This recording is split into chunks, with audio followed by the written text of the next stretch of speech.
Jai Shri Virtual Parikrama Ki Jai.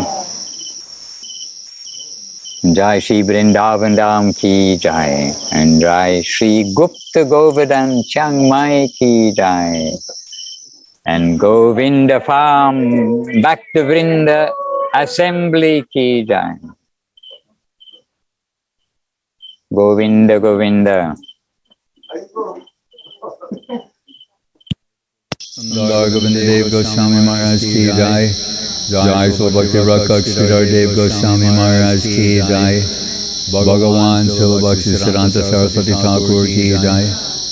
Jai So Prabhupada Ki Jai. Jai So Parikar Sri Guru Rangavendar Govinda Sundar Ju Ki Jai. Jai So Parikar Sri Guru Ranga Radha Govinda Sundar Ju Ki Jai. Sri Govardhan Ki Jai. Hey Krishna, Vrindavan Dham Ki Jai, Sri Govardhan Ki Jai, Navadvitam Ki Jai, Sri Chaitanya-charitamrita Ki Jai. Om Vishnupad Vishwavarendra Sulesi Bhaktivedanta Swami Prabhupada Ki Jai. Sri Chaitanya-charitamrita Charja Vrinda Ki Jai. Jai So Bhaktivinod Avadhut Maharaj Ki Jai. Jai So Bhaktiranjan Madhusudan Maharaj Ki Jai. Sannyasi Vrinda Ki Jai, Seva Vrinda Ki Jai, Sri Chaitanya Saraswat Mat, Bhakta Vrinda Ki Jai, Nitai Go Premanande. Jai Srila Bhakti Sridhar Goswami Maharaja.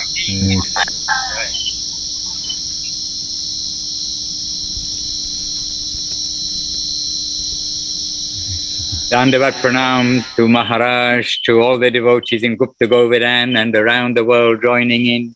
You can see the grand assembly at the farm, I think. And also Srila Avadhut Maharaj is here, and he asked me to mention he will join us presently, that he and Paramananda Prabhu will join presently. They're just nearby under a tree, as sadhus do, in discussion. So we're joining with you, Maharaj. How can I be of service? Oh, no sound. No sound, Maharaj.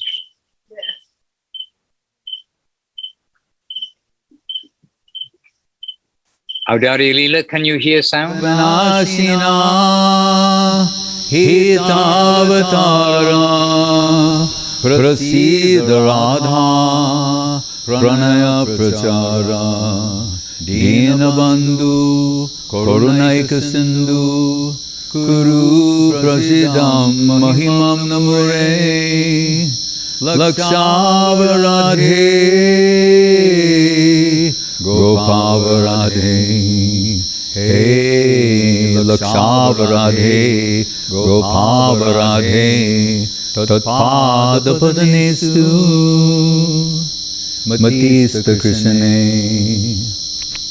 Can you hear me now? No, I can't hear you. Yes, Maharaj. Just for only for a few seconds we were outside without sound. Happening properly. I can hear myself here in a feedback loop. Ooh.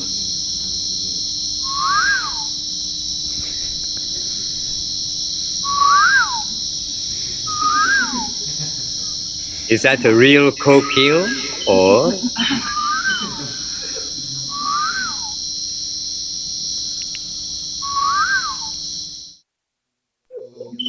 Sarasagana Mayura Kule Lalita Labangalata Parishilana Kamala Malaya Samire Marukara Bikara Karambita Kokila Kujita Kunja Kutire.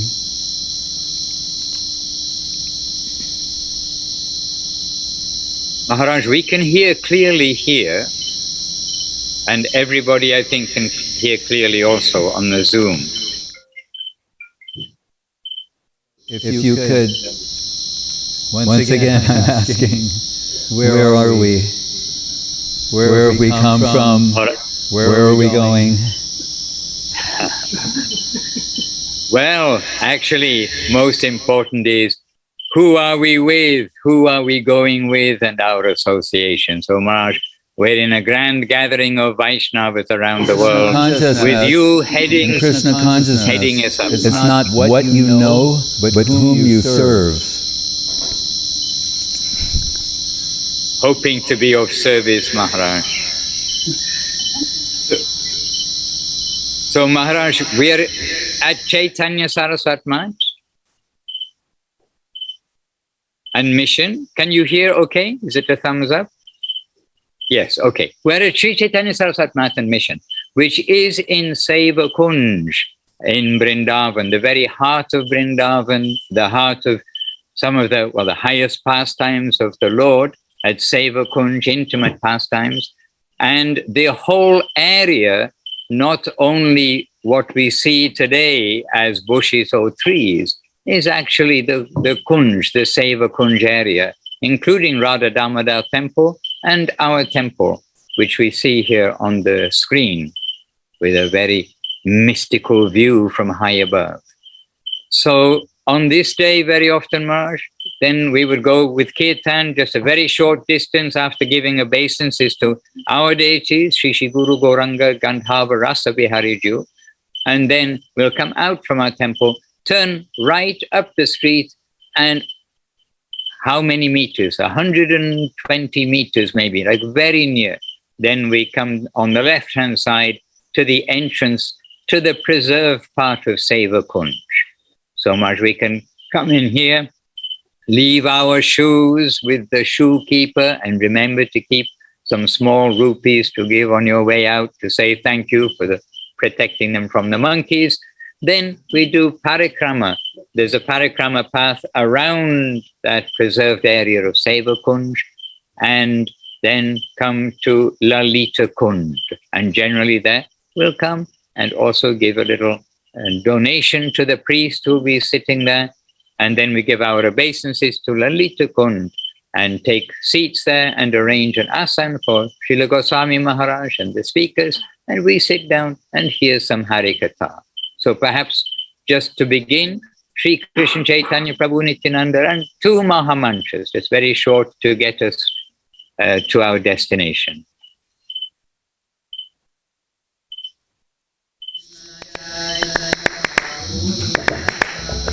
Shri Krishna.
Yes, Maharaj, please have a seat here, looking into the Kund of the Lalita Kund. We are all giving our obeisances, and a microphone is already attached to you. So humbly asking for some Harikatha here, Maharaj, according to your wish.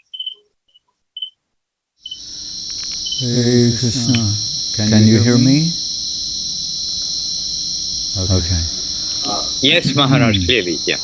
So we know on the Brajamandal Parikrama, it's Srila Guru Maharaj and other disciples of Srila Bhaktisiddhanta Saraswati Thakur, they accompanied him, and they'd visit various places.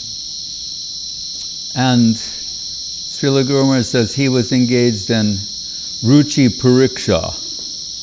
It means he was examining the taste potential of his disciples. So one time he asked Srila Guru Maharaj, of all these places, because every place is holy, but something's resonating in a particular way. Like we hear in the section of Charitamrita where Advaita Acharya is appealing for the descent of Mahaprabhu, saying, Tvam bhakti yoga paribhavita hrit saroja ashe shutekshita pato nanunata pungsham. That the way the Tvam bhakti hrit saroja means on the lotus of the heart. According to the Krishna's Akila Rasamrita Murti, he's reciprocating the heart of the devotee. So they're all approaching him in different ways, and he's capable of doing that. We were telling the other day, like about, say, a mother. She is a daughter, a sister, a friend, a wife, a mother, like that. So there's 5 relationships around.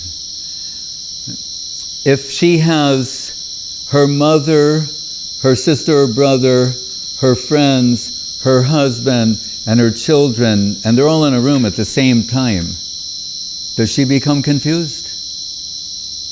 Like how to, this is my, she does, no, she very seamlessly, effortlessly, she can deal with the child and with her husband, her mother, friends, everything. Right? So a woman in this world has that capacity. Right?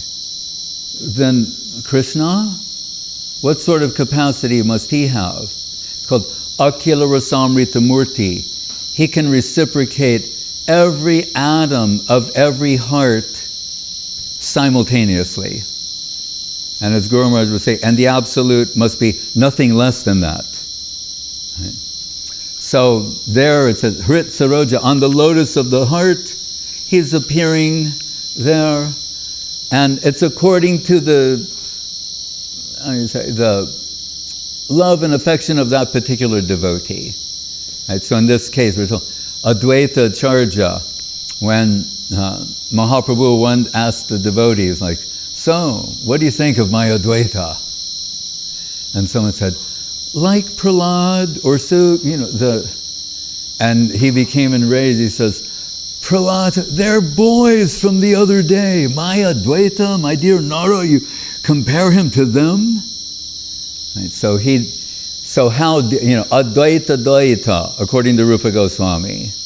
Right, Swarupam Bibrano Jagatatulyam Advaita Dvaita. How dear Advaita Acharya is to him. So when his dear Advaita, Tulasi Dalasya Matrena Tulasi Chalakena, he takes Ganga Jal to Tulsi Dala Matrena and a Tulsi leaf and Ganga Jal, and the power of that, the Lord cannot avoid his pleas, and he brings him down into this world. With that, right? So Tulsi and Ganga, but from the heart of Advaita Acharya, that's what's being reciprocated. So the reason I mentioned this was, So Srila Guru Maharaj, Srila Gurudev, Srila Saraswati Thakur, Saraswati Thakur. So he's saying to these devotees, he's examining their potential. So the Guru, what do you like best? And what's resonating with you? Guru said, Kadam-kandi, the place of Rupa Goswami. Right? Then they're on Brajamandal Purikrama again a few years later.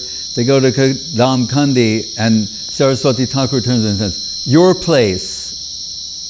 And Guru Maharaj is saying, and he went, that registered with Prabhupada so long ago, and he's now indicating, again, Rupa Nugadara, Rupa Nugaline. He said, your place.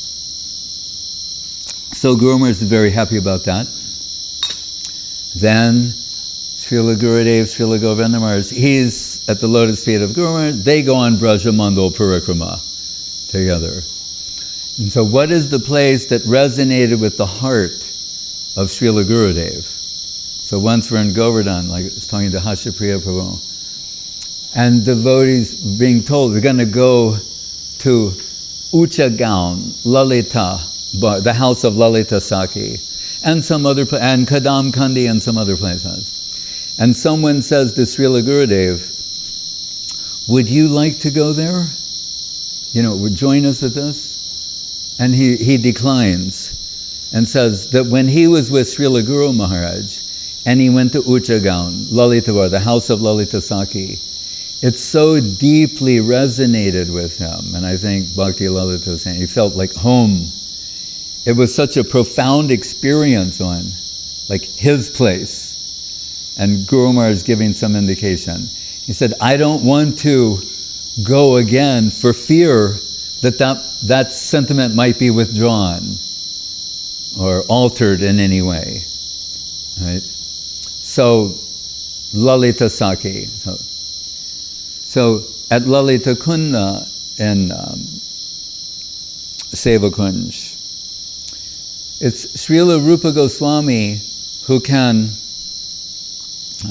properly weigh, assess, evaluate the position of Lalita Saki. As he has written, Radhastakam, 8 slokas in glorification of Srimati Radharani, he has the Lalita Astakam also. So who better than Sri Rupa? And remember, Lalita Saki is Rupa Manjari's boss. Right? Rupa is the leader of the juniors, but Lalita Saki, so then this line, Swarup Damodar, Rupa Goswami, Rupa and Raghunath, Rupa Rati, etc. So, Srila Rupa Goswami, who does the Chaitanya-astakam, it's the Rupa Nugaline, who can better describe the qualities of Lalita Saki? And in that astakam, we should note that whatever the first verse is, that must be very significant, right? It's not going to gradually. The first verse has to identify something that is just so unique in terms of quality, characteristic, praiseworthiness. So so you could think like, where is he going to start? What would be the first thing that you say, that one would say about her? So he says, Radha. That would be probably the starting place. Radha Mukunda Parasambhava Garma Bindu Nirmansano Pakarani Krita Deho Laksham Uttunga Sohrada Vishesha Vishat Pragobam Devim Gunai Sulalitam Lalitam Namami. He's saying right from the start, when Radha and Mukunda and Krishna are engaged in their intimate, private pastimes, that Lalita Saki is alert that no disturbance shall enter that plane. So it says Radha Mukunda Parasambhava Garma Bindu means if a drop of sweat were to appear on the lotus feet, Lalita Saki is to remove that. Right? And to what degree is she prepared to do this seva? Utunga Sohrada Vishesh Bindu Nirmanchano Pakarani Krita Deho Laksham means 100,000 dehos, 100,000 forms. So it means not only sacrificing yourself, but expanding into 100,000 forms to ensure that not the least disturbance enters that plane. And I've mentioned that, like in war, if someone is ready to sacrifice their life for the cause, they call it the ultimate sacrifice, or they gave their life for the country, and that's laudable and celebrated all over the world and all the countries around the world, those who make that sacrifice for the greater good. But for him, the absolute good. So imagine a soldier, the value of that's valuable, that soldier is ready to give their life. But imagine a soldier who can become 100,000 soldiers or 1,000,000 soldiers and give those lives. What kind of soldier is that? So Rupa Goswami is saying, Lalita Saki is like that. Expanding into 100,000 forms to ensure not the least distraction will enter that plane. And then we say, Utunga Sohrada Vishesha Pragalbam. And what is her nature? Guru Maharaj used the word haughty. Right? She is not shy in the conventional sense, but rather she is the Anuradha, the advocate for Srimati Radharani. So in her opinion, sometimes Krishna is mistreating her. And this, we should remember, is all arranged by Yoga Maya to increase the intensity of divine emotions and to the full spectral range of what can be expressed. So it's all absolutely good. So, but Krishna mistreating her, two things. One is, she will tell Srimati Radharani, you should not take that from him. When he comes and like, this is what you say next time. You need to put him in his place. The supreme, absolute, the predominating mighty. And at other times, she's chastising Krishna. So we hear devotion is all about being, humble and submissive, and right. And then and Rupa Goswami, what are her wonderful qualities that you can say she's not submissive, apparently not humble, right? But as the advocate of Srimati Radharani, chastising Krishna, and sometimes her also, telling her not to accept that from Krishna.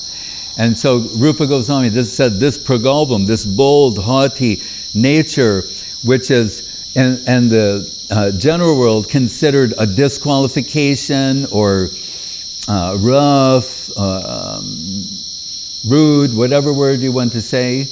He's saying, this is her sweetness. We all dance in celebrating this type of sweetness, and we cheer when she is advocating on the behalf of Srimati Radharani and chastising Krishna. It's a celebration for the Braja Gopis. And what did we say yesterday? What does Krishna say in the beginning of Charitamritam? When my beloved curses me, it's so sweet, I can't hear the reverential hymns of the Vedas. So you see how it's perfectly in line with that. He says, Devim Gunai. Devi means this resplendent, beautiful God. Devim Gunai, she has all the goddess qualities. Devim Gunai, Sulalitam Lalitam Namami. Her name is Lalita, but she's Sulalita. She's so beautiful, so elegant. Right? That's what he's telling us in the first verse of that. So then, Hare Krishna, Dhanyavad. And another verse says, Yam kamapi brajakule vrishabhanu jaya preksha shapaksha parivim anurajamanam sadyastadishta gatanena kritarayantim devim gunai sulalitam lalitam lamami. Each time it ends that way. And you think, so as we told yesterday, Vrindavan is said to be the reserve for the highest section of liberated souls. Right? Right? Only they can be given admission there. By Prithvi, Vaikunta, Privite, Sakalichenmoy, Vaikunta, Prithvyadi, Sakalichen. The soil of that world, Guru is Guru to us. It is all divine. So if we say that Vrindavan is for the highest section of liberated souls, then this is peculiar and perplexing what is being expressed by Srila Rupa Goswami when he says that she is canvassing in Vrindavan that others shall join her group. So normally we associate canvassing with preaching, right? Conversion. But if everyone there is not only a liberated soul, but the highest section of liberated souls, what are you preaching to them about? What are you converting them to and from? They're already in, and rasa, and she's canvassing others.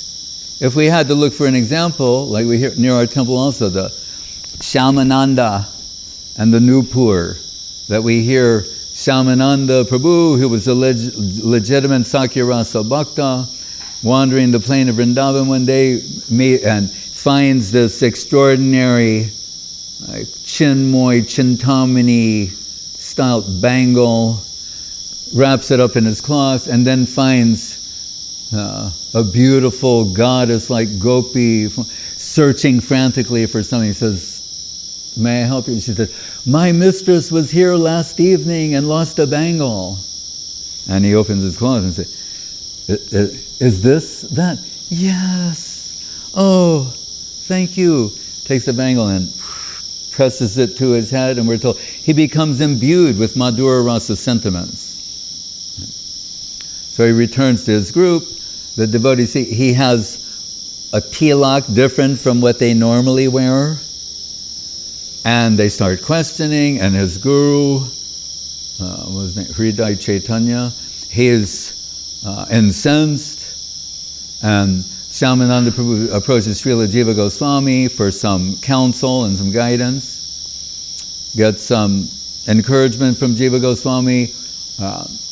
His guru demands an explanation, and then we're told, in the upper world, the highest rung of cowherd boys, Asraya Vigraha, Subal, who's in Radharani's family. We know he looks like, if you can imagine Srimati Radharani, but as a cowherd boy, he looks, that's how beautiful Subal is. He approaches the Lalita Saki, they get together, and she says, "Subal, we're taking that one for our group." Yes. So what is impossible? What contradicts the science of rasa? And that's a whole other discussion. Gurus said there are different ways to interpret. But so he's, and if we see, but Rupa Goswami is giving the evidence of the possibility. I think she's canvassing. And we hear others are passing notes. You read a note like, trying to join her group. So, and she is Anuradha, the one next to Radha, Sri Radhika. And we can say when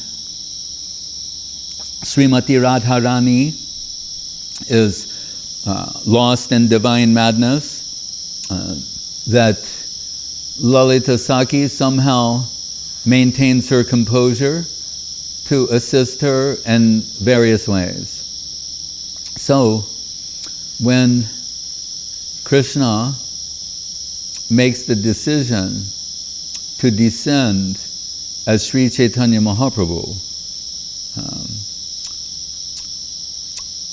by his side must be Lalita Saki, as she is, because now he's Radha Bhava Dyuti Subalita, enveloped in the heart and halo of Srimati Radharani. So that person who can render the best assistance is Lalita Saki, who appears in Chaitanya Lila as Swarup Damodar. And we know that when Srila Raghunath Das Goswami, the Prayojan Tattva Acharya of this line, came to the lotus feet of Mahaprabhu, Mahaprabhu put him under the care of Swarup Damodar. And we're told there were 3 Raghunaths. There was Raghunath Bhatta Goswami, Raghunath Vaidya, like Ayurvedic doctor, and Raghunath Das Goswami. So Das Goswami, he became known as Swaruper Raghu, Swarup's Raghu. That's how he was identified. And after some time, he, devotee, in a situation, you get put under the care of another, and then you approach the Guru and say, I would like some direct instructions from you. So it's arranged, Swarup Damodar says to Mahaprabhu, Raghunath, he wants to talk to you directly. Oh, okay. Bring him, and he gives those instructions, baluna kaibe, baluna paribe, etc. And says, but I want you to know, the reason I put you under the care of Swarup Damodar is what I don't know, he knows fully. So then once again, we have an ontological problem. How can the omniscient Lord in any situation make a statement like that what I don't know, he knows fully? What is it that he doesn't know? Okay. We'll, again, in Charitamrita, he'll say, I do not know the limits of the prem of Srimati Radharani, or her qualities. Like we hear, Jadi Gaur Nahoita Tabiki Hoita Kemari Daritam Dehe Radhar Mahima Prema Rasa Sima Jagata Janata Ke. So Krishna is saying that. I can't estimate how great is her prem, from her Mahabhav. It's beyond what I can conceive. Right? But who is by her side at every step of the way? Anuradha, Lalita Saki, Swarup Damodar. So he's telling Raghunath, really, I'm not just saying something here. Really, he knows more than I do. About what? The heart of Srimati Radharani. We've told, Krishna consciousness is a celebration of the heart of Srimati Radharani. So for Krishna, the Adi Purusha, the original enjoyer, the ultimate male, the origin of all these things, Rasaraj, the position of a devotee is contrary to his normal position. Right? The devotee is the invert, predominating, predominated. Right? Servant and served. Right? But his estimation was, in this exchange, and they quote Bharat Muni, who wrote the Rasa Shastra, which is almost like a yoga mayak setup so that Rupa Goswami can write the Bhakti-rasamrita Sindhu. But there, one thing is pointed out. He said, Bharat Muni says the enjoyment between the male and female is equal. He said he doesn't know about Krishna consciousness and the pastimes of Sri Radhika and Krishna. Krishna says, I estimate what she's experiencing in this mutual exchange is 10 million times greater than what I'm experiencing. So it's not like the devotee is in some lesser position. He's saying it's 10 million, that's his estimation, that it's 10 million times greater than what I'm experiencing. And aparam kasyapi pranay janavridasya kutuki rasotstamam hritva maduram upabhoktam kamapiya. It's awakened the curiosity within me to experience her position. But being enveloped in her heart, that is terra incognito. It is an unexplored terrain for me, but known fully to Swarup Damodar. When Srimati Radharani is lost in her divine madness, she's at her side supplying shlokas, songs, sometimes to amplify a sentiment, sometimes to assuage the pain of the suffering of separation. So Mahaprabhu is telling Raghunath Das, really I want you to be trained by him so that you can do this seva. And, as Manasa seva, and this Sri Chaitanya-charitamrita, we can, how about if I put it this way? It's a book that comes from Lalita Saki. For a moment we can think, the Chaitanya-charitamrita, which is everything for us, it comes from Lalita Saki. Right? And by way of Swarup Damodar and his assistant Raghunath Das Goswami.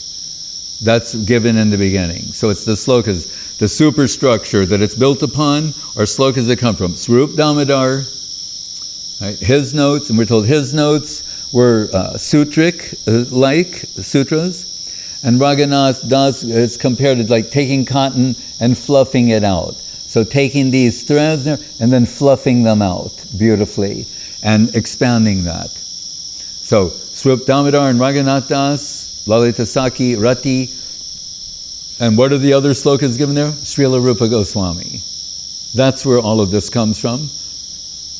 And our line. So when Mahaprabhu, enveloped in the heart and halo of Srimati Radharani, becomes lost in divine madness, who is at his side? Swarup Damodar, in the Gangbira, in the last 12 years of his manifest pastimes. Swarup and Ramananda, means Lalita and Vishaka. As they do for Radha, Srimati Radharani, they're doing that now. They've come to help him. He's utterly hopeless and helpless, overwhelmed. Radha Baba Duty Subalita, and they're assisting him by supplying the songs. And then, someone might say, but what about Srimati Radharani herself? Well, Gadadhar Pandit. Guru Maharaj said, after Krishna's plundered the heart of Srimati Radharani, which he's not giving easily, and he tells in his Arati song that when she looks over at Gauranga Sundar, she's saying the effects of being enveloped in her heart that it has upon Krishna. She's smiling mildly to see him in this condition as Sri Gauranga. So so Gadadhar Pandit, the remainder, Guru Maharaj said, like a man who had some wealth, and someone came and took that, and the man's running, come back. So he said, wherever Mahaprabhu, Gadadhar Pandit, trying to regain the wealth that is originally hers, and I remember in Navadvip with Srila Guru Maharaj and Srila Gurudev, where Srila Guru Maharaj, he sits in the plantation chair in the afternoon, in the morning he's on the bed towards Mayapur, in the afternoon in the plantation chair facing his own deities.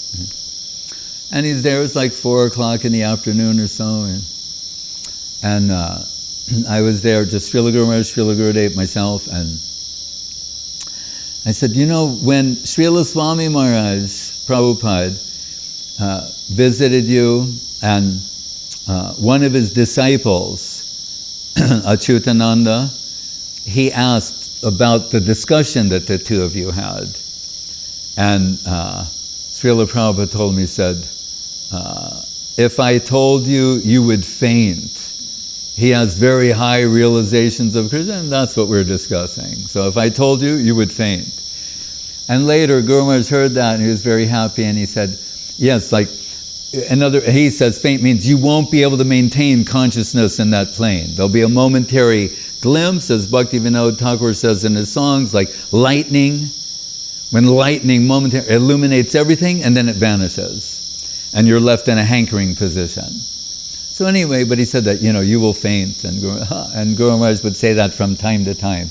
If you do this or that, what did Swami Maharaj say? You will faint. So this one particular afternoon, I said to Srila Guru Maharaj, I said, what are those things that upon hearing which you will faint? And Guru Maharaj, he didn't understand exactly what I was saying. Govinda Maharaja started laughing. And he said, Goswami Maharaj wants you to make him faint. And then he explained in Bengali, and they were laughing, and then they started thinking together and discussing, all right, you could give this, many options were there for them.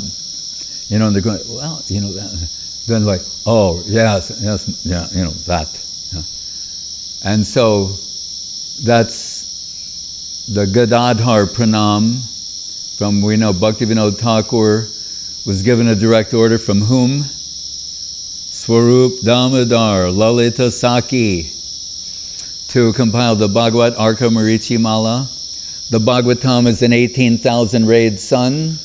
Krishne sva damo bhagate dharma gyani dibiksaha kalo nashtra drishamesha puranarko dunoditaha. After Krishna has left, the world is plunged in the darkness, and this Bhagavat Purana has risen like the sun, illuminating all directions and giving guidance. I mean, say 18,000 rays, each sloka, like that. But some principle, some particularly, we can say, more illuminating in a particular way. So Bhaktivinod Thakur is telling, Swarup Damodar appears to Bhaktivinod Thakur in a vision and gives him this seva and a special explanation, Sambandha Abhideya, the first 3 slokas, and then the rest. So Guru Maharaj got the inspiration to do around 300. But then he would say, he didn't finish it like, ease lover, my Guru Maharaj remark, ease lover. But he did compose the introductory slokas, one for Veda Vyas, and a Gadadhar pranam as well. And I believe it gives an indication of the sloka selection, the quality of the sloka selection. And there, so Guru Maharaj starts telling me this. Nilam bodhi tate sada sabiraha kepan bitam bandhavan Srimad Bhagavati Katha Madiraya Sanjaya Bhatya Gosha Srimad Bhagavatam Katha Swanayana Supayanai Pujayam Goshami Prabharo Gadadhara Vibhur Bhuyat Madeka Gati. And he says, on the shore of that broad blue ocean, Nila Chala in Puri, saying, there is Krishna in Nilam Bodhi Tate Sadasa Viraha, Svaviraha, enveloped by the heart and halo of Srimati Radharani. What is that? He is experiencing separation from himself. Right? That's Svaviraha. Svaviraha Kep Anbitam Bandhavan, in the company of his best friend. Who is, Srimati Radharani as Gadadhar Pandit. We hear that Gadadhar Pandit is giving Bhagavatam class. That's inconceivable. In other words, Srimati Radharani is giving Bhagavatam class. What sort of Bhagavat is that? An explanation.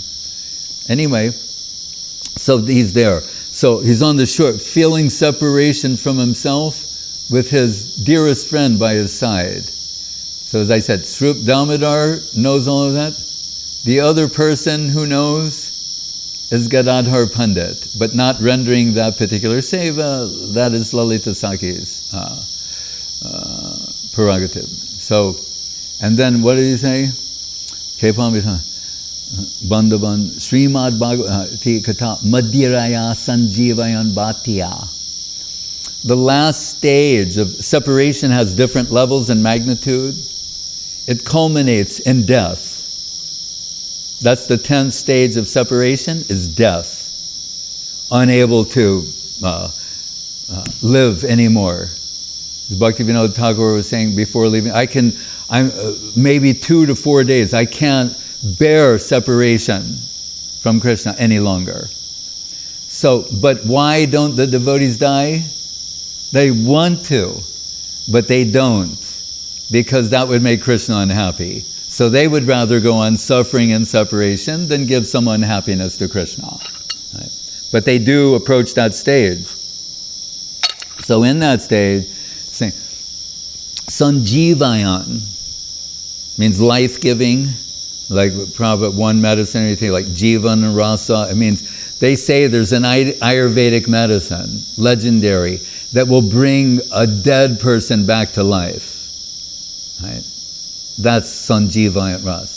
So here, Sanjivayan Bhati. So what is that life-giving medicine that will bring him back from the verge of death? Srimad Bhagavatam Katha, the Bhagavat Katha, right, And what is it? Madiraya. Madira means wine, or in this sense, intoxication. So Guru Maharaj said, like when someone is experiencing heartbreak, and then they have another friend who they'll, cry toward and explain, the pain of their heart, the heartbreak they're experiencing. He said that friend, they give them some wine, some intoxication to give them some relief. But here, that intoxicating substance are Bhagavat slokas, selected by Gadadhar Pandit. Like, so when I'm feeling like that, this one.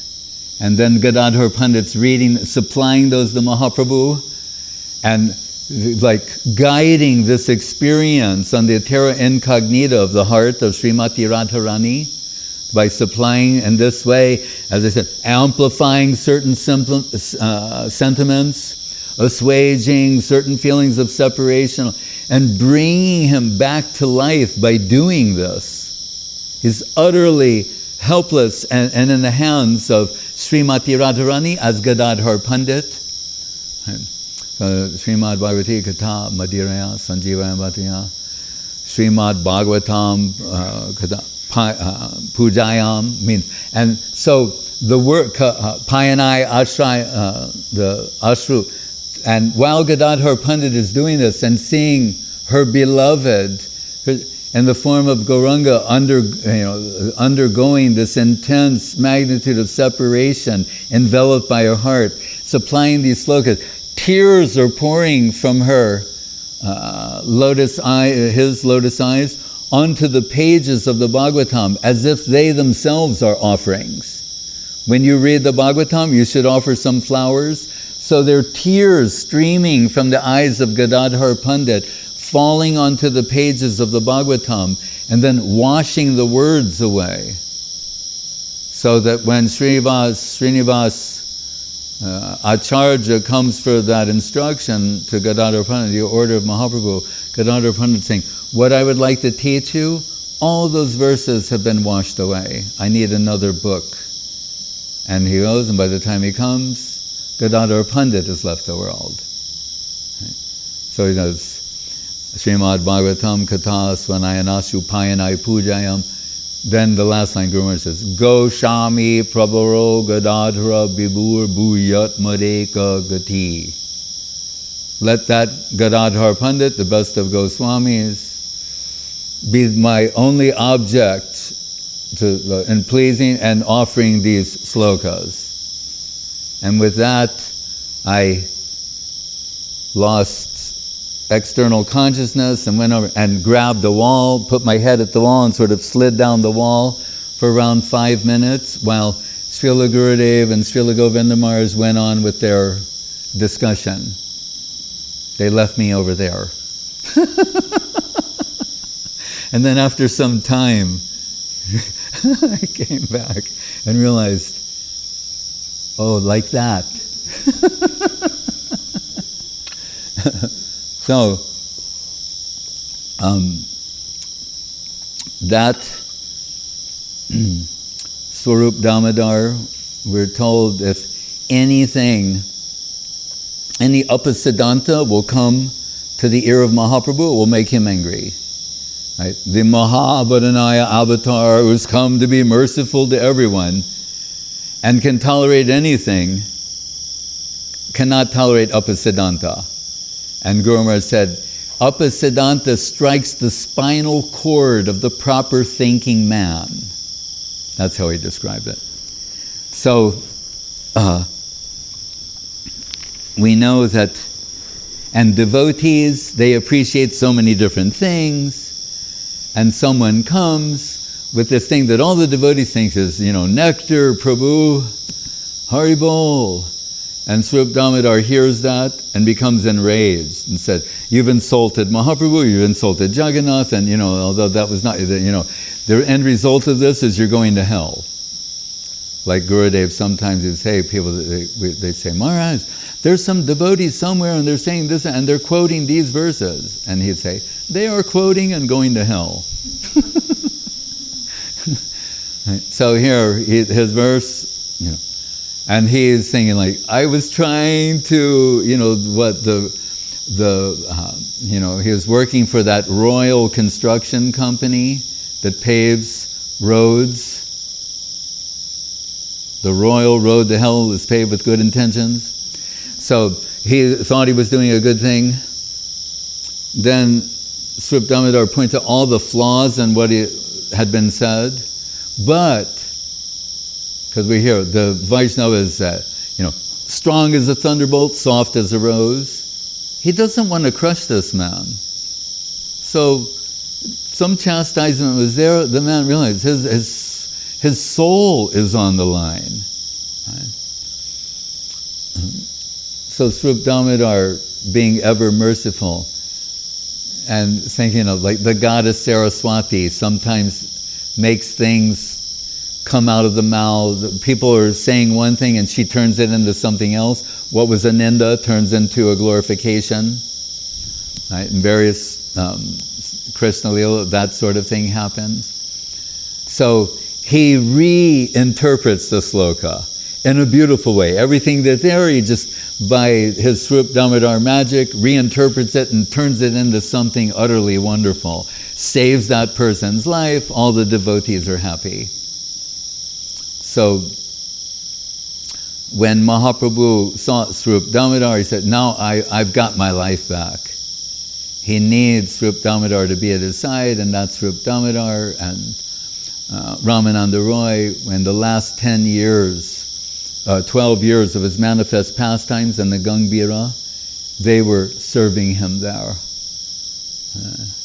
And when Mahaprabhu will say, when Rupa Goswami reveals the inner meaning of the song that Mahaprabhu is singing before Jagannath,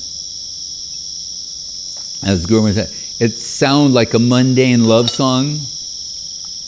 But remember, no devotees are, you know, Mahaprabhu, he's singing this, and devotees, they're singing and dancing. They don't think twice about it, but it is peculiar. And Rupa Goswami reveals everything about who is the boy, who is the girl, what is that river, what time, and it turns out Radha and Krishna on the banks of the Jamuna, under the moonlit nights, and all these things. And after he wrote that sloka, the first Yat Kumaraha, and he writes Priya Soyam Krishna, and he went to bathe, Mahaprabhu finds us, comes back and he slaps him, a love tap. He said, what are you doing? Why are you revealing these things to everybody? You know, and he asked Swarup Damodar, how does Rupa know this? And so just think, stop there for a moment. Within that question is the assumption that, of course, Swarup Damodar knows. Swarupam Bibrano Jagatatulyam, the incomparable Swarup Damodar. What does Guru say? Sri Gaurana-matam Swarupa Viditam. Only Swarup knows fully why Mahaprabhu has descended. What does Kaviraj Goswami say? If anyone knows anything substantially about Mahaprabhu, they must have heard it from Swarup Damodar. So Mahaprabhu is saying, how does he know? Basically he's saying, only you and I know this. Only you and I know these kind of things. Right? And of course Gadadhar, but only you and I know. How does Rupa know this? And Swarup Damodar, he must have got it from you. Because I didn't. So, you must have revealed it to him. And Mahaprabhu said, yes. So, the incomparable Swarup Damodar, Lalita Saki. So, when I remember the first time going there, when we saw Lalita Kunda, I couldn't believe it. I don't know if you have a picture of that, but the descending steps, and you used to be able to go down there and put a few drops of water on your head. Now the gate's locked most of the time. And that there, Hare Krishna. And so that Swarup Damodar took all the notes on the pastimes of Mahaprabhu, the eyewitness observer to all these things behind closed doors. with Raghunath Das as his assistant, and in the absence of Mahaprabhu and Swarup Damodar, Das Goswami could no longer justify being alive. Ashavarayamrita sindhumayi katanchit kalo mayati kamita kilasam pratamhi tvam chet kripamaya vidasa shinaiva kimme prane prajena chaboro rubakarina. He said, our life, our aspiration, our reason for living is we're nurturing the aspiration to serve the holy lotus feet. Srimati Radharani, in this case Mahaprabhu, Swarup Damodar, said, then of what value is my life? So he thought he'll go to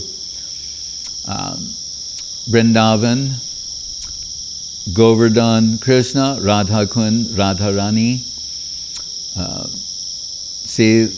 give his dandavats, we're told, crawling on the ground, crying her name out, and then go from Govardhan and finish his life. Leap from Govardhan Hill and finish his life. Then what does he find? Rupa and Sanatan and Vrindavan. He said, oh, Mahaprabhu and Swarup Damodar are here in them. So he saw the current therein. So then he stayed, and then who becomes his servitor? Krishnadas Kaviraj Goswami. So that Raghunath Das, whom Mahaprabhu said, I put you under his care for a very specific reason, and more than one. So now, Swarup Damodar and Mahaprabhu, they've withdrawn. Everything is in Raghunath Das Goswami. He's the one. Right? And through this heart aspiration, he's made his way to Vrindavan. He's carrying all of that within him. And by that I mean Sri Chaitanya-charitamrita and everything that's included there. The internal reason for Mahaprabhu's descent is within him. Right? And he turns over the notes of Swarup Damodar and himself and tells everything to Krishnadas Kaviraj Goswami, who serves him. And then when Kaviraj Goswami is sharing these things with devotees, they're all saying, Prabhu, no one knows these things. We know, believe, worship Sri Chaitanya Bhagavat, but this is not expressed there. So please write these things down. And he takes the permission of Madan Gopal, Madan Mohan, the Haridas Pandit, and Prabodhananda Saraswati Thakur, and so many other great Vaishnavas, perhaps Lokanath Goswami and others, and the garland from Madan Gopal falls upon him, and he realizes that he's sanctioned to do this. And although he's arthritic, he's in his mid-90s, he can't see, he's like all those things, and mukham kariti bachalam pangolang hayate girim yat kripatam hang bande Sri Garundina Tarinam. And he's saying, I am amazed what's coming through my pen. He said, but it is not me who is writing it. It is Madan Gopal, Madan Mohan, writing this through me, moving my hand and making me express it. And he's saying like that. But everything was transferred from Raghunath Das Goswami to Krishnadas Kaviraj Goswami, because Raghunath Das Goswami was the right-hand personal attendant servitor of Swarup Damodar, none other than Lalita Saki. Hare Krishna.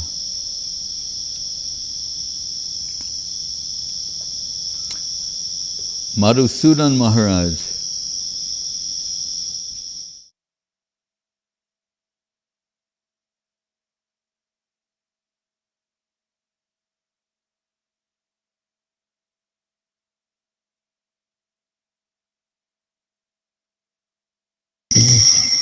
Maharaj, I lost the connection on my internet. Somehow it's gone down. So I'm here with the devotees, but at this moment also, Srila Bhaktivinod Avadhut Maharaj has just joined us here, Maharaj, and he's here seated with Devashish Prabhu and the Vaishnavas.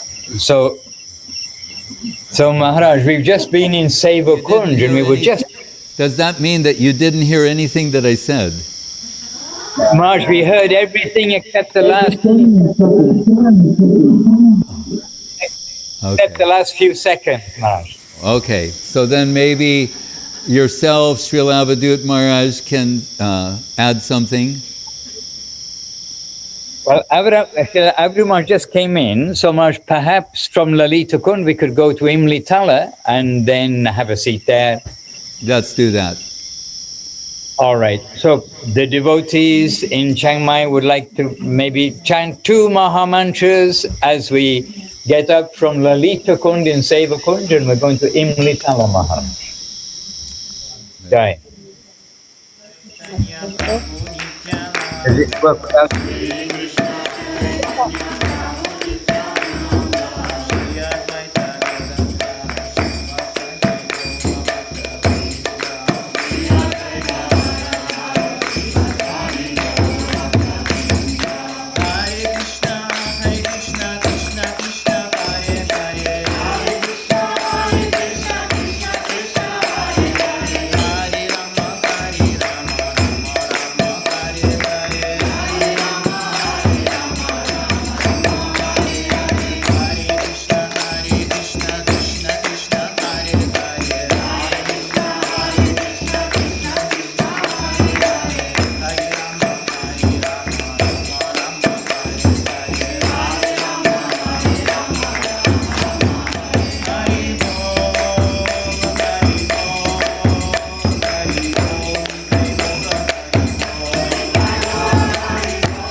All right.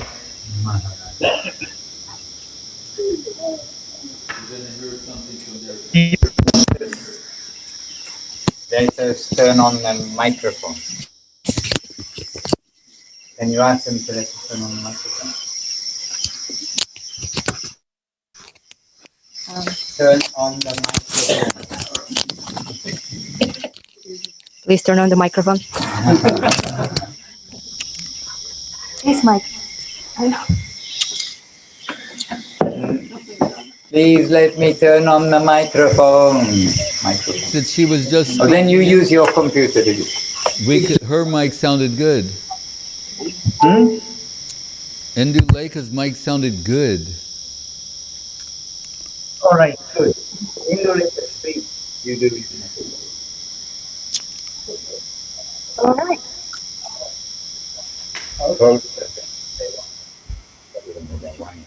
Wonderful struggle. Okay. Can you guys hear me? Can you hear me from now? That's okay. I don't have to see my ugly face. And loudspeaker, you need to put here from here now. Turn on the loudspeaker. I'm not all attractive, so they can see It's on. the dot on the screen. That will be all fine. As long as they can hear me, there could be other people speaking. That's why I'm not trying to break the setup for just myself. Does anybody can hear me?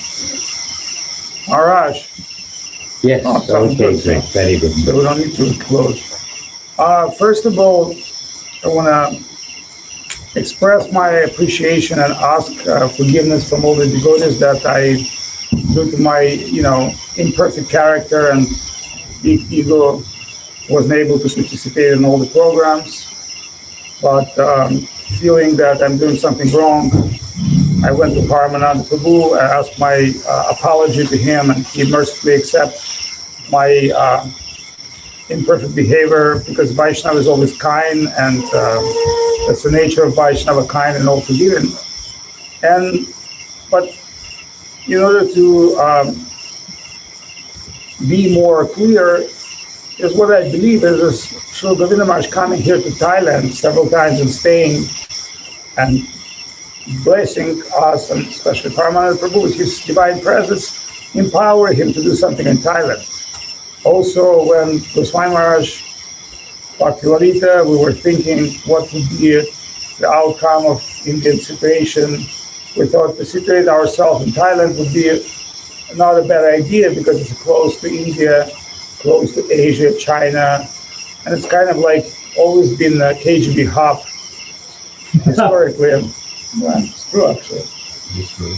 And not just KGB, every intelligence presence here. The reason they do, because it's easy accessible to the Asian countries. So we are representing Mahaprabhu. So we also have we are a special operation of Mahaprabhu, which means sharing Krishna consciousness, giving Krishna consciousness to those who doesn't even know what it is and may not expect or may not want that. So then, we're thinking, where would that be? Islands, sounds like too much drugs. Bangkok, too much business. Hua Hin, Pattaya, high level of craziness. Then nature of the choice by Shyamananda Prabhu came to Chiang Mai, because first time here, we've known each other for like over 25 years. And by his grace, we came to Chiang Mai several times, and which wasn't like really on our map because we weren't thinking that this place is so beautiful. But Shyamananda said, no, you should come with me. So we drove here, stay in the center, explore the places around. And it's a really amazing place. That's what we need. The mountains, the culture, it's a very cultural place.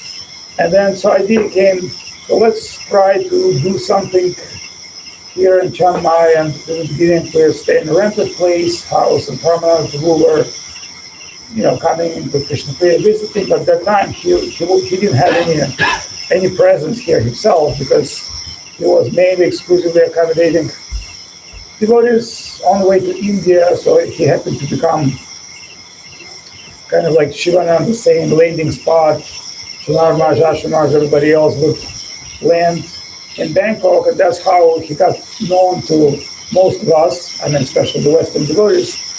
Because Gurudev said, where did you stay? I went to Bangkok, I stayed with Shyamananda. Where did you stay?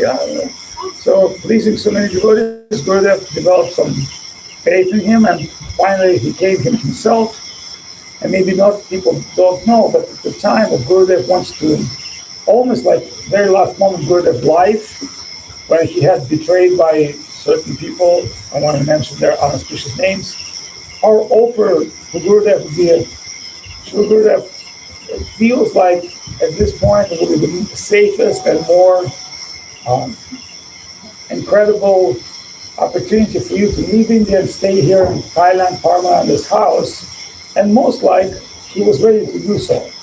But actually he's unexpectedly, or expectedly to himself, left that world in order to leave his divine body in India. Specifically, his body was in Samadhi in Navadvip, but it would not be possible to do the same thing in Thailand. So Gurudev, hoping go to Thailand, thinking of Thailand, but actually left body in Kolkata, but was actually pretty much ready to take off. And several times we proposed that, but even Gurudev was very ill. It was very difficult for him to move, but he definitely left Navadvip, went to Kolkata, and that's, in a few days, he left the world, and that's where all our trouble begins. So then, the reason I'm telling the story, because I know you expect it to be in Litala, but remember, in Litala, it's the divine place where Krishna took form of Mahaprabhu. And there's a whole story, you all know that he's very qualified people, and I'm sure you've been in Litala numerous times, but it's very close to our mission. And even Krishna, to begin something auspicious, had to select a special place and had to descend as Mahaprabhu from a special place and indicate for us. So what I believe, and I just spoke with Paramananda, I think Thailand is still a special place. Like I mentioned him, how much, when I meet with Thai people, how much spiritual demand they want. If I would speak Thai people, I would preach there all day long. And believe it or not, we were in Harinam Sankirtan on the market. Have you ever seen like any negative reaction? No. Did you see how people like, cool, they think we're cool. So that's like you don't get that much in Russia or elsewhere, the same reaction like this Thai people do. So that means maybe through certain power of Srila Govinda Maharaja's lotus feet touching this place and connected with Paramananda Prabhu, he's empowered this place to the continuation of Krishna consciousness. Otherwise, why Goswami Maharaj would not preach out of here? He could have been in America, he could have been next to Janardhan Maharaj, he could have stayed in Salt Lake. I think he would have many choices where to be with devotees, but for some reason, he chose this place, and through his desire to share Krishna consciousness worldwide without borders and limits, the Gupta Govardhan in India, again with help of Paramananda and all the Russian crew and Srimati Bhakti Lalita stars. So it means Krishna had some plan. And so it's very hard to not to follow Krishna's plan, because thinking of what's going on here, I thought, well, that's kind of a reunion. And that's one of my, we have a little difference with Paramananda Prabhu, but we cleared that today. And, Goswami Maharaj told me a very interesting thing today. He said, don't play chess with Russians. Because in New York, there would be like the benches and people would play chess. And there'd be like a small Jewish guy from Russia, Kiev or Ukraine or Russia, who looked like, a little professor, but looked like the guy in old shoes. And he would you like to play? And you start playing with him, and you probably win $5 from him. And then, you would like to play for $10? Yeah, you win $10 from him. I'm going to tell you, I really think we should play $100. I think I have a chance. It's almost like Shakuni thing. And then you discover this guy was like a black belt Grossmeister from the highest chess school of Russia, Karpov, Kasparov. So the guy is like, very humbly playing chess and make a few $100s a day, but make a living, as they say. Janardhan would say, make a living. And then we say that with a humble approach, sucking you into the game, this guy will show you what is his expertise. I thought, if something coming from pure Vaishnava, there must be some Krishna wants to tell you. Then I thought, what's our life? Is our life is a chess game where we want to win $5 or 100, or our life is something that we all unite for higher purpose in our life. Obviously, we all have individual nature and ego, and everybody a world savior. Everybody has a Napoleon idea and the plan, but it happened to be that if not Goswami Maharaj and Bhakti Lalita would be here, if not would be a bunch of Russian devotees and Paramananda, we couldn't pull this together. You can't pull anything if you can't pull on your own. You might have resources, but you don't have people. You might have people, you have not resources. You might have both, but you don't have Krishna's bacon. So Goswami Maharaj told me a very serious thing. He said, when someone is backed by Krishna, Krishna means Guru, what can you put against him? So I thought, Paramananda is backed by Gurudev. Also, obviously, we're also backed by Gurudev, but also other devotees in our community are backed by Gurudev.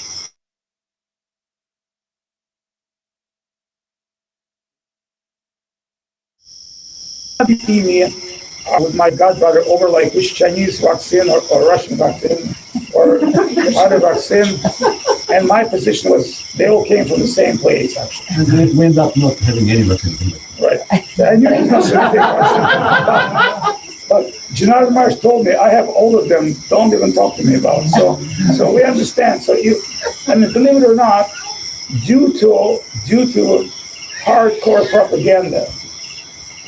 In the United States, half of the population split. It's even new Economist cover called Divided States of America. People didn't divide by that, and divide and conquer. So that is the slogan. So if we as a small spiritual group will be divided by my guru, your guru, my vaccine, your vaccine, my land, your land, my this, your this, my opinion, your opinion. Yes, we all have different gurus, different opinions, different vaccines, or no vaccines, but that's not what we all hear about. Like just yesterday when the whole group of devotees came and chant But then I thought, okay, I'm chanting, but who am I? Chanting devotees, I thought, maybe Gopal chant or like other people chant. Then on the end, Rai Kishore show us the shtick. And I thought, well, look at this. We have women leadership. Because most of our mission, like in Russia, in Thailand, even here, Krishna Priya, she designed Paramananda is definitely an architect, supplier, but against that, all these things came out of part of Krishna Priya. And not only came out of Krishna Priya, that's like her life. She's a designer. She saturated with beauty and working with Paramananda for so many years, because I remember when I met her first time about 30 years ago in Bangkok, you have to understand, we know each other for too long. We know too long, and sometimes we're on the same page, sometimes we're not on the same page, but we're all the chess players. And Goswami has given advice, don't play with Russian chess players. And it's a very valuable, so I took this as an indication of Krishna. I thought, well, because see, Goswami doesn't understand, but I consider him my Shiksha Guru. I've learned from him innumerous things. Not just philosophy. I've learned from him because I observed him very carefully, and I've learned so many things from him. And I appreciate him because there's somebody who's your well-wisher. And I know he's also a well-wisher of Paramananda, he's well-wisher of Krishna Priya. He wants us to be together, but at the same time, he doesn't want to be our nanny. He wants us as adults to deal with each other, and so he doesn't have to, he doesn't have to be the, we're not baby Krishnas, we're like adults, and he's not Mother Yashoda to nourish us. According to his vision, he has to give us the siddhanta. And it says in the scriptures, when you are dealing with Vaishnavas, be neutral. Like if some Vaishnavas have quarrels and misunderstanding, but don't get involved. And I told you I was in one Jewish joke, because Janardhan Maharaj would appreciate this. And some of the tribal members do. So one rabbi, sitting with some of his disciples, and one guy came and complained about one disciple, and he said, "You're right." Then another guy come and complain about that guy who complained to rabbi about him, said, "You're right." And the third guy come complain about both of them, and he said, "Yes, you're right." So the disciple of Rabbi, the young rabbi, I say, "Hey, Rabbi, it sounds like you agree with everybody." He said, "Yes, you're right." So he's also agree with this guy. So which means everybody has his own limit of truth due to his own vision of imperfection. But if you really look from perfect point of view, which is like above everybody, see, that's why you can't be left or right. You have to look at everything from divine conspiracy of Krishna consciousness. And just like Raghunath Prabhu would say, when we throw stones at him, he say, "Krishna, I know you are playing with me, I'll be playing to Mother Yashoda." So I just want to publicly say that, yeah, I mistreat Paramananda Prabhu with certain of my words because I have a very bad mouth, and you all know I am. And also you all know I'm a very hardcore guy. So, I'm sure most of you wouldn't want to argue with me. For the sake of your humility, when it comes to argument, I'm not a very humble guy, because if I would not be a preacher, I would be loyal.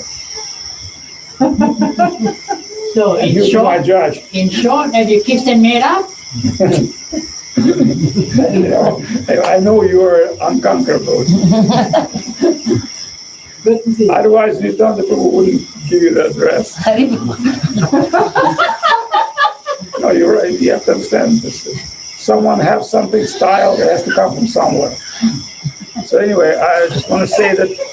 So I was thinking, it took me a lot of critical thinking, because you start critically think when you're in critical situation.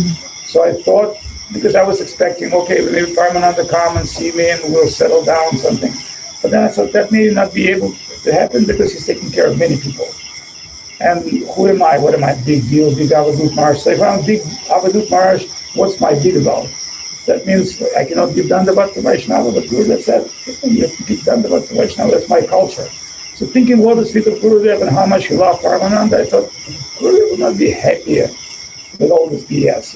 Gurudev would not accept, and he would not be happy that if I don't see Sri Lanka, or if I don't see, Kumkum Didi, if I don't see, all other devotees, that they would not be fully satisfied. And more than that, when I said to Parma, I said, it's incredible that we have reunion. Remember, Navadvip isn't taken from us by the Gundas. Mm-hmm. Not that they're dangerous Gundas, they give you the room, but you can't stand there, the vibe is not there. See, it's all, I tried to stay there so many times, like chastise Giri Maharaj, why you give this wretched person sannyas, etc. But the problem is, see, Navadvip to me is Gurudev and his entourage. And I thought, where else outside of Navadvip we would get together? It's Thailand. Remember, we all came to Thailand. Gurudev loved Manga. He would love this place. I'm telling you. Gurudev would love this place. He would want to be here. He would come here every day, observe. Madhusudana Maharaj, Goswami Maharaj give Harikatha, lectures, speak. He would look at everybody, Devashish, and he would say, oh, wonderful. Oh, the Australians coming. Oh, this people coming. That people coming. Oh, Gopal is cooking, wonderful. Sudarshan doing kirtan. So I think, in end of the story, this reunion festival is incredible. And I pray to Paramananda Prabhu that he continue that. And now, because when you offend Vaishnava, what's your payback? You don't give him $100. Fully support what he's doing, but here's my prayer to you. Gurudev had see him not just a caretaker, as a preacher as well. So in many ways, we knew one trick that you might not all know, as I tried to explain to my friend Danji Maharaj, who's been my friend for many years. Don't try to become a manager, because manager means apposition. Just like Goswami Maharaj, he knows this very, very well after all so many things. Try to give best what you have, and that means, just like Bhakti Lalita, she does not do management, she's nourisher. She nourished us. Like, believe it or not, all these women, all these devotees, even myself, time to time come and cry to her. And, don't think man can cry, no crocodile tears, because you have to reveal open heart, share your heart. So people like that is, I'm not expecting her like, oh, come and cook, Bhakti Lalita must cook, or she has to clean. No, just her presence at this land, just tell me Gurudev nearby, because she's his secretary. And if I knew any question, what would Gurudev do in this situation, I would ask her, and she said, okay, he would answer this way. Because she perfectly drew letters of Srila Govinda Maharaj in his style. Maybe some people don't know that because they have not been very close with, but 99% of communications of the whole month is done by Bhakti Lalita. In the first years, she learned his style. In the future years, Gurudev didn't have to write letters. And she would read it to him, or she would tell him the gist, and he would look at the letter, see if there's any donation or not. Not that he was like only care about donation. His mood was, is this inquiry support by energy? Remember, that time you couldn't send money, only like maybe by post, like even $5. So Gurudev knew some people is trying to send him words of appreciation. They also would try to bring some money, because he couldn't just read all the letters from all over the world. But Bhakti Lalita would collect the mail, and he would be very happy to know, okay, this is from Kumkum, this is from Yudhamanya, this is from Devashish, they're coming. So we know that. So all these people are super valuable for us. Like Divya Shakti, I should collect on parking lots. It's like, believe me or not, I try to beg money. I never thought it's a good thing for me to do. I have too much ego. I might have a different nature, but she done this for Gurudev. And the Australian devotees, how much they provide service, trying to fulfill Gurudev's desire. And Sudarshan, we all remember that boy, beautiful boy, and Sri Govinda in a shirt and long hair, and Sri Lekha, always hanging out, very seriously taking any instruction, and Sudarshan would come as a boy. No doubt, when Rai Kishore started doing kirtan, I told my guys, I said, this guy's born with drums, so don't try to imitate them. Don't think like, oh, I can do like Rai Kishore. But I said, you know what? You have this Ananta Dev, all these devotees here. try to record their kirtan so that we have something in record. The devotees, by listening this, will get that power of kirtan. And to me, it's not just the music. I don't value them as musicians. I know that this is some power of kirtan. So I also, want to say something. We have like Ananda Vigraha's wife. We all know Ananda Vigraha. He's building the military school for us. You may not value this now, but believe me, one day you're going to like his grenades. Or maybe, hopefully not. Or like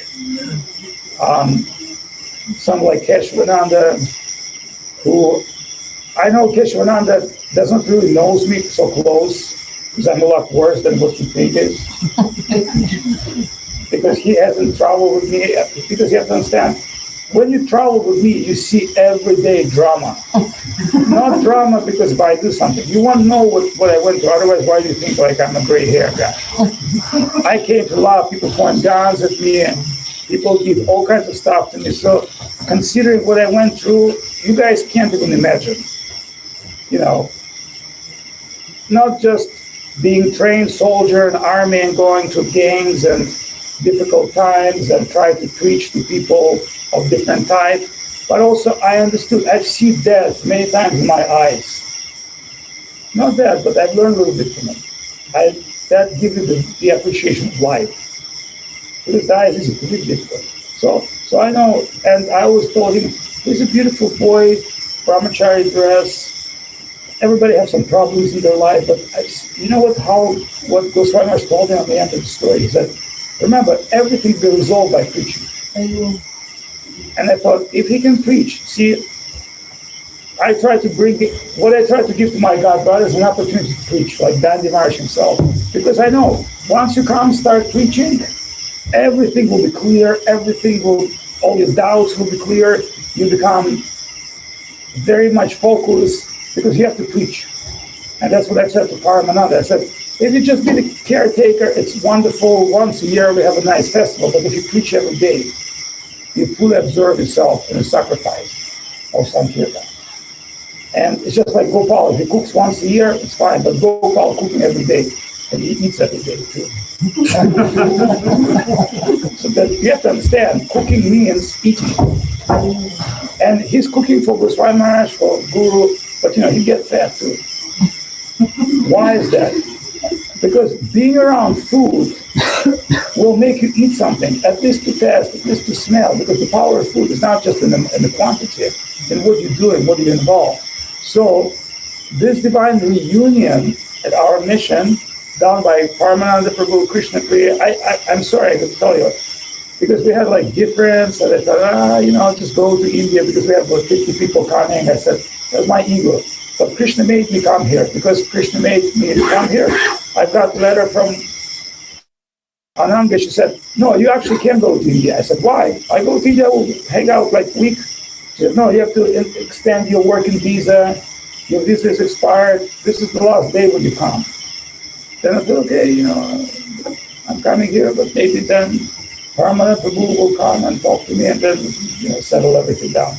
But then it happens to be that already some devotees here, and Goswami Maharaj doesn't want to get involved in any BS, and he's trying to be higher than just natural ambitions, because we're God brothers. God brothers have their own way.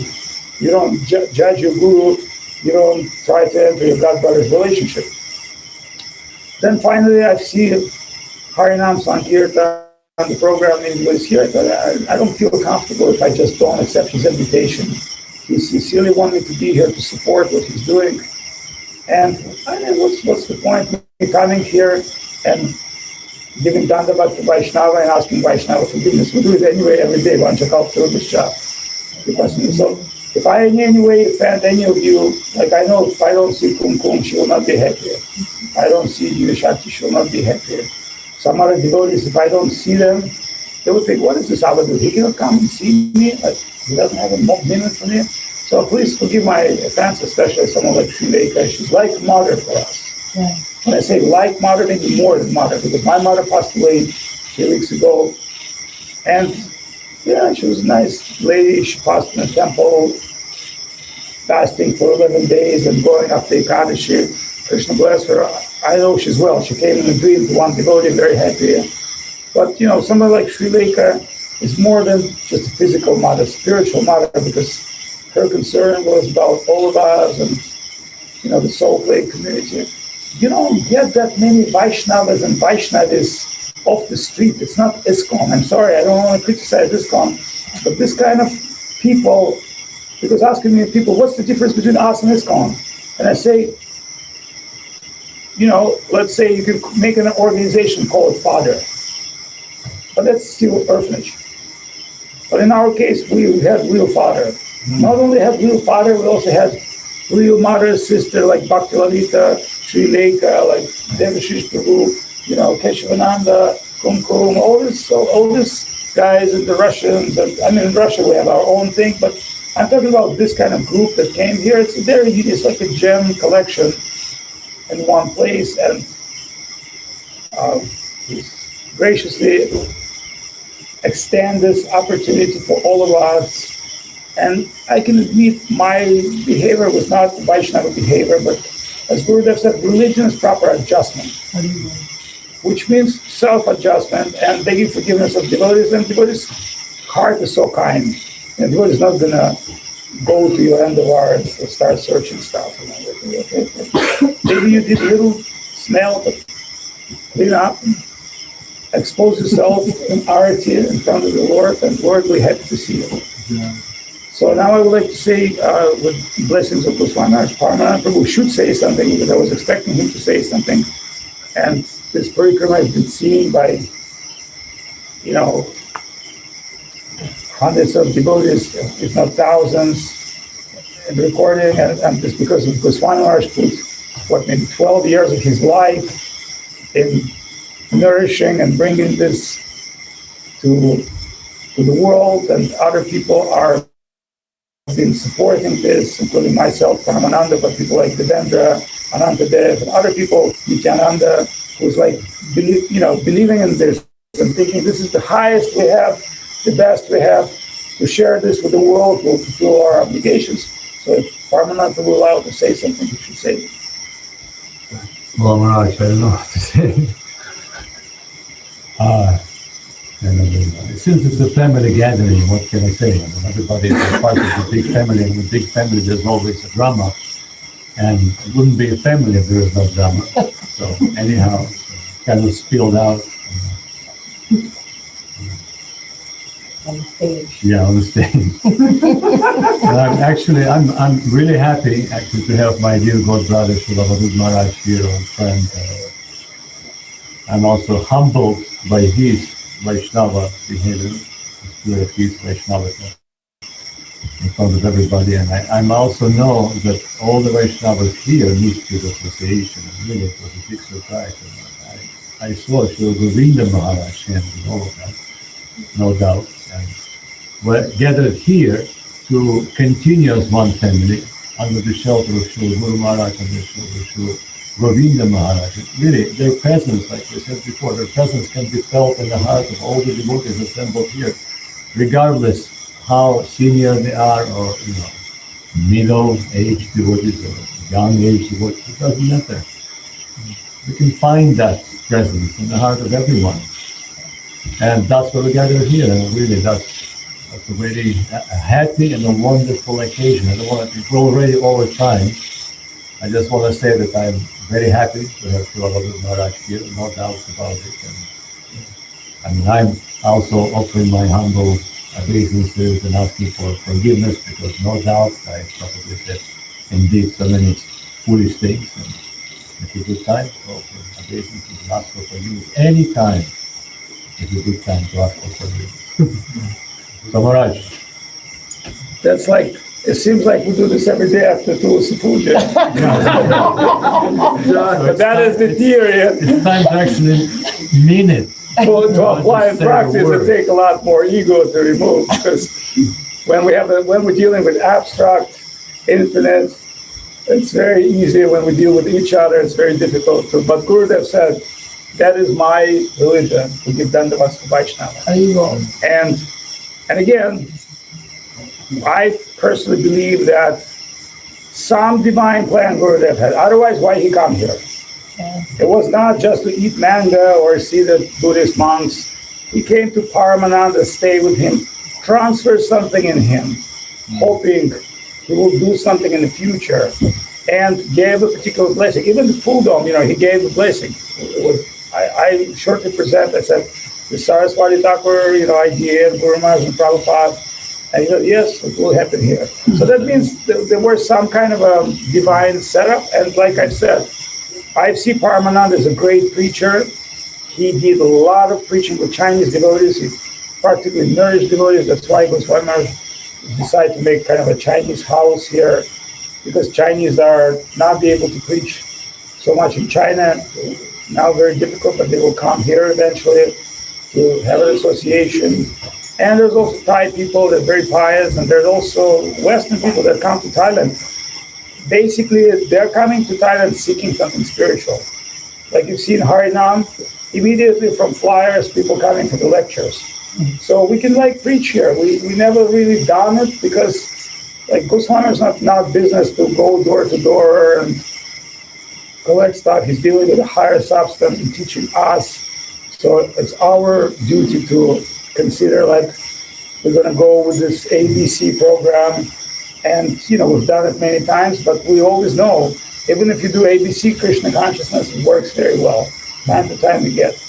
And also I'd like to say something very important, because I think I found my friend Dandi Maharaj, who's actually been my friend a long time. Maybe you don't know. I always push him towards becoming a monk, because he's a PhD in philosophy, he's a scholar, he's got many qualities. And one thing is I'm a rough guy when you're around me, because I'm from Army, and my position is Sergeant of Special Force Cuban Command, which means train other soldiers. So train other soldiers, our system is this: 6 months you beat every day somebody. But if you think, this is so unhuman, no.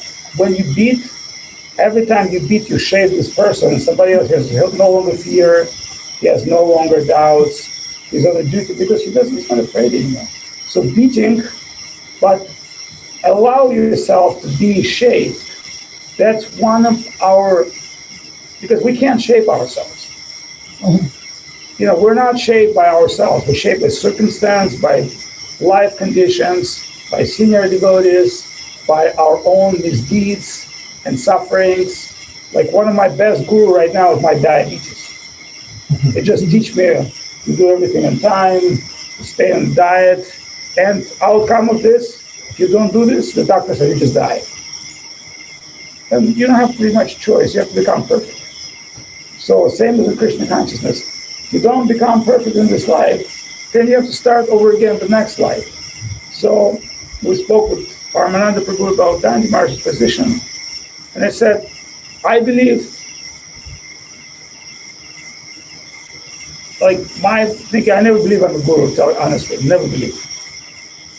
I believe Gurudev told me at the age of 33, you go initiate, he gave me a bunch of beads, saffron dress. He said, you go initiate everybody. And he smiled, looked at me and said, and later they become your disciple. That means I've been initiating since 33 years old. I initiate maybe 5,000 to 10,000 people, I cannot remember. And most of them not even maybe, so you have to understand, it's not like I initiate 5 people. I initiate thousands, but I don't remember how many. I don't keep track. Because I traveled, and I know giving that initiation, it does not mean this person become a perfect Vaishnava, because many times you meet people on the road, you give it's not like ISKCON, it was search for Sri Krishna reality, beautiful. But what I believe, what I understood from that, is there are some higher energy comes to you.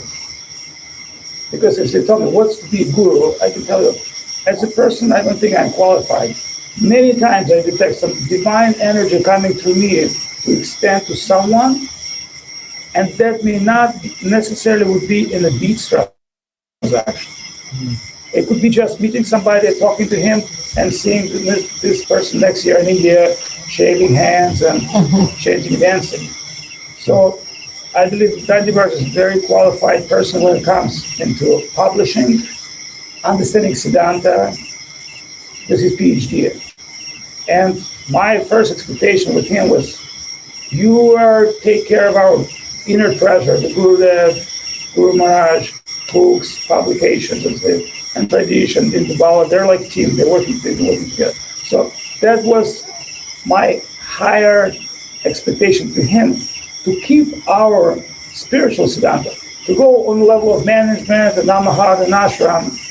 That's not what we expect from people who can extract spiritual things, put it together, and think of this kind of things. Like, we were not expecting Goswami Maharaj to be mediator or cook in the kitchen, doing Gopal works, Avadhut's work, or Bhaktivinod's work. Everybody is good for what they're good for. So I just want to also ask his publicly forgiveness, because we had some rough exchange, and I said to him something very specific, but that was medicinal. I didn't mean to offend him, I just, medicinal. But I don't want him to take me and wrong. I love him. I think he's a very good person. I know him for God knows how many years, I know how much sincere he is. I never had any doubts about his faith in Gurudev. I just thought, maybe he doesn't have much experience. Maybe he should listen sometimes. Somebody who's did promote you just as a friend, you have a problem, talk to me. But anyway, so I just hope that he also understands that is not my. But if you work closely with me, I'm going to whip you. Because for your own good. Like to Shyamananda, I said, what do you call me? When you have saffron dress and sannyasi, call me. Because and why he doesn't maybe try that? Because see, when one Japanese cook, he was cooking sushi and then he decided to cook soba. And the old chef told him, try to figure out what you want to do in your life, sushi or soba, soup or sushi. Just like you already come in gray hair and you always been preacher, you got taste of preaching. What else you want, man? Make your smile. Don't think you're going to live forever. Don't think you're going to have an opportunity.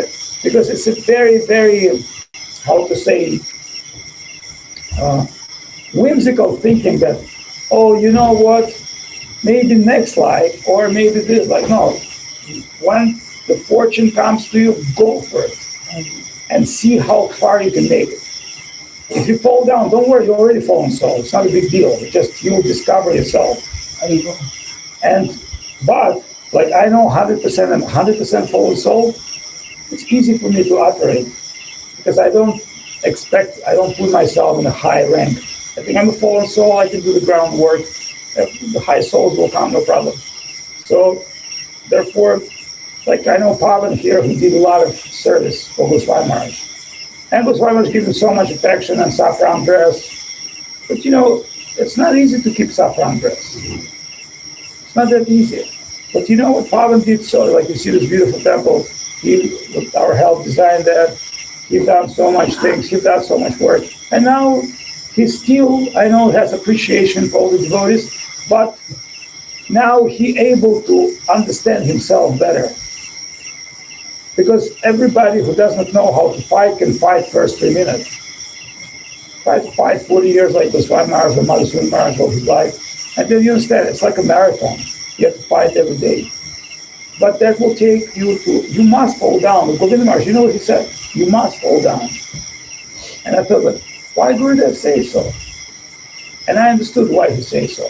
Because that is Krishna's will.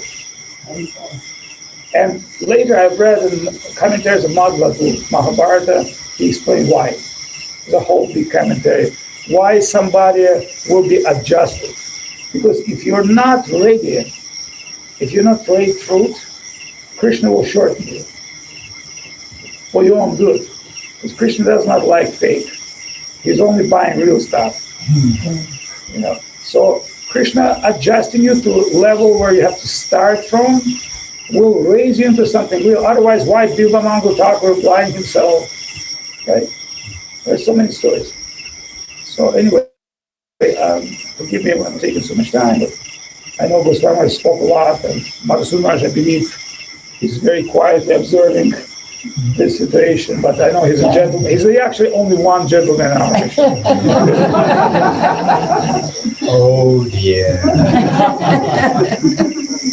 But if you have like one pure Vaishnava, one gentleman, few nice ladies, you pretty much can go on. Everybody can be a little bit loose screws. So anyway, I mean, I wasn't planning. I didn't came here to take over, believe me. But one thing in India, don't give Indians Bengalis microphone. Always give like this. Thank you, Bhagavad Maharaj. That was amazing. And when Bhagavad Maharaj is trying to dance, like,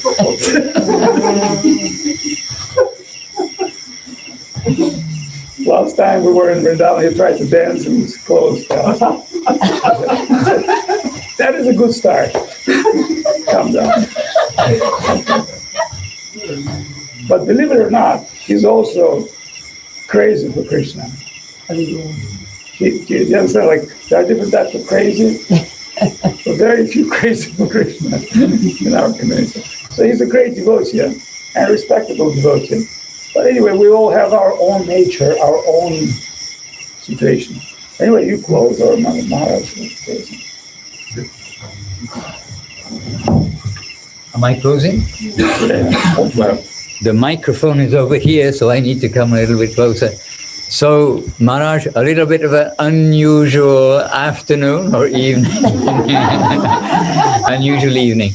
But Maharaj, from Imli Tala, let's come back to our temple, chant Hare Krishna and take some rest. It's evening time now, so the devotees in Chiang Mai kindly can continue and reach us to the home, to our home. Nitai Gaur Premanandi, Hari Hari.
Govinda Goswami Maharaj ki jai.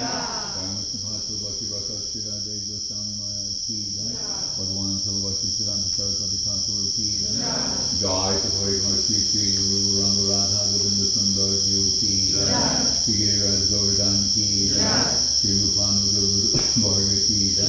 Mahaprabhu and Swarup Damodar ki jai.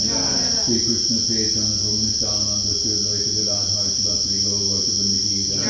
Shri Radha Krishna Govinda Shyamananda Radharani ki jai. Vrindavan Dham ki jai. Magic Dham ki jai. Sri Chaitanya-charitamrita ki jai. Rupa Goswami ki jai. Govinda Devi, Shyamananda Devi, Bhakti Devi, Tulsi Devi ki jai. Om Vishnu Pad Vishnu Varena Sulesi Bhaktivinod Thakur Prabhupada ki jai. Sri Chaitanya-charitamrita ki jai. Jai Sri Bhaktivinod Maharaja ki jai. Jai Sri Bhaktivinod Thakur ki jai. Seva Vrinda ki jai. Mahaprabhu Prabhu ki jai. Seva Vrinda ki jai. Shyamananda Bhaktivinod ki jai. Nitai Go Premanande. Jai Shri Bhakti Sridhar Goswami Maharaj ki jai.